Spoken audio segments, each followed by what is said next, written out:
Hello student, good morning all of you. Today I read SST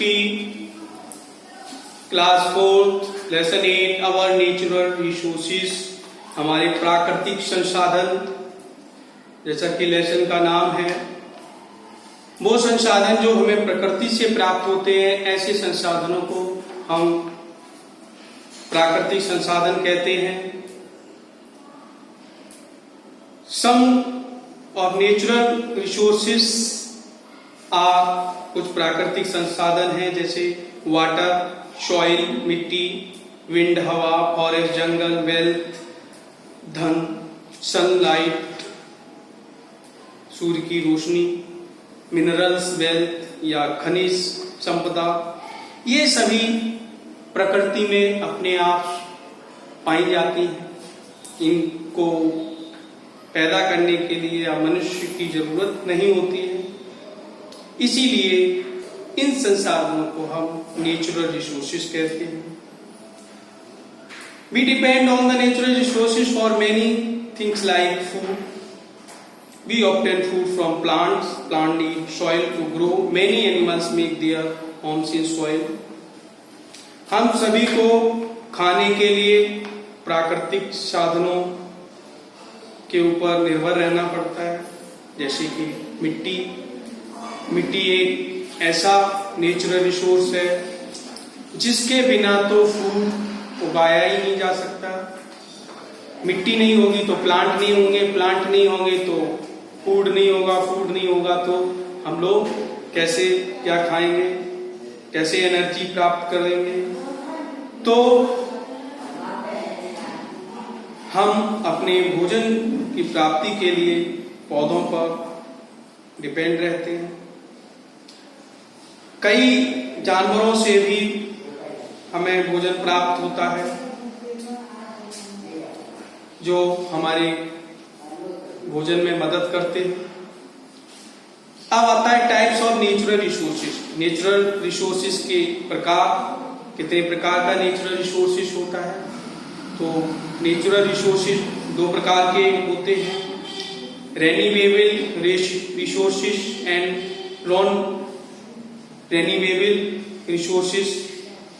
कुछ स्रोत ऐसे होते हैं जो हमें एक बार खर्च हो जाने पर पुनः प्राप्त हो जाते हैं,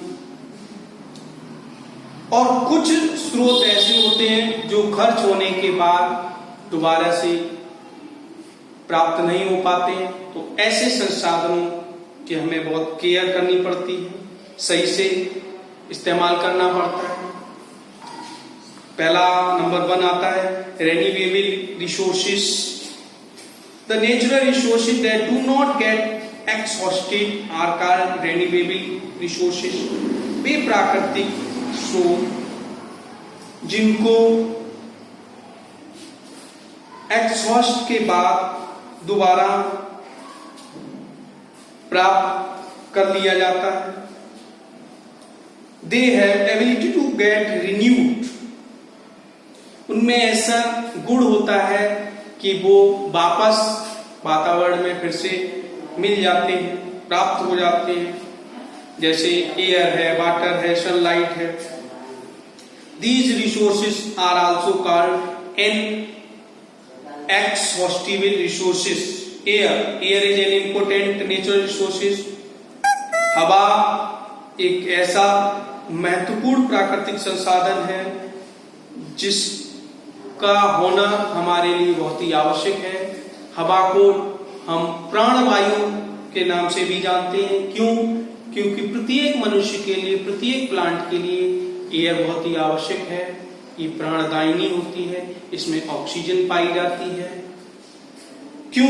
क्योंकि बिना ऑक्सीजन के प्राणी जीवित नहीं रह सकता।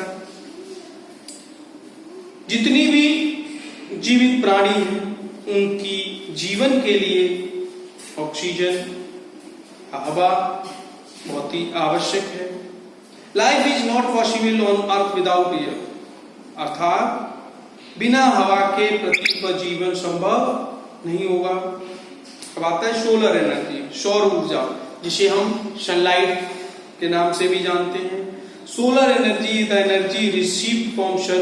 सोलर एनर्जी यह सौर ऊर्जा के नाम से भी जानी जाती है।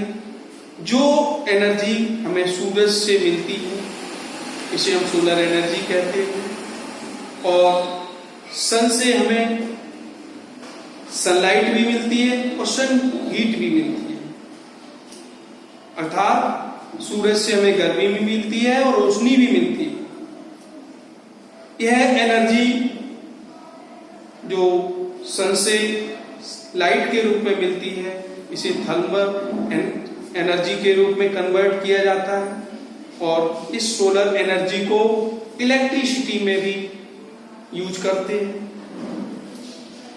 कई जगहों पर इसका उपयोग सोलर लाइट के द्वारा स्ट्रीट लाइट जलाने में या सोलर कुकर के द्वारा खाना बनाने में, वाटर हीटर के रूप में पानी गर्म करने के लिए, या पंपिंग वाटर अर्थात सनलाइट के द्वारा इसको इलेक्ट्रिकल एनर्जी में कन्वर्ट करते हैं और इससे वाटर पंपिंग में भी सिंचाई के काम में यूज करते हैं। अब आता है विंड। विंड किसे कहते हैं? अर्थात फास्ट मूविंग एयर। विंड तेज गति से जब हवा चलती है तो उसे विंड वायु कहते हैं। विंड में भी एनर्जी पाई जाती है, यह भी एक ऊर्जा का मुख्य स्रोत है।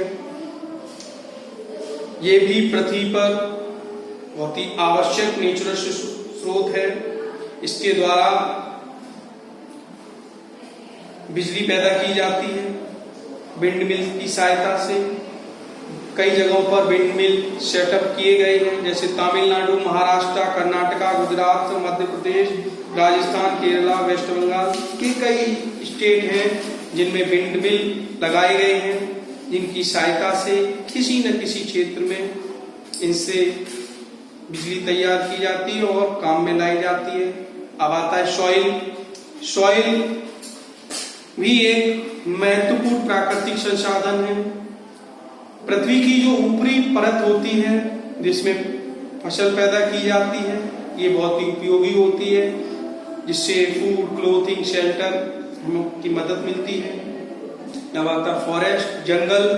जंगल भी हमारे लिए महत्वपूर्ण प्राकृतिक संसाधन है। ये हमें ऑक्सीजन देते हैं, हमारी वायु को शुद्ध करते हैं और मृदा अपरदन, सॉइल इरोशन को भी रोकते हैं। कई जंगली जानवर फॉरेस्ट में रहते हैं, ये हमें कई प्रकार के औषधियां प्राप्त करते हैं। जंगलों से हम would, fuel, fruit, herbs, rubber, medicine इत्यादि चीजों को प्राप्त करते हैं। तो इस लेसन में आपने रेन्यूएबल रिसोर्सेज के बारे में पढ़ा। Thank you.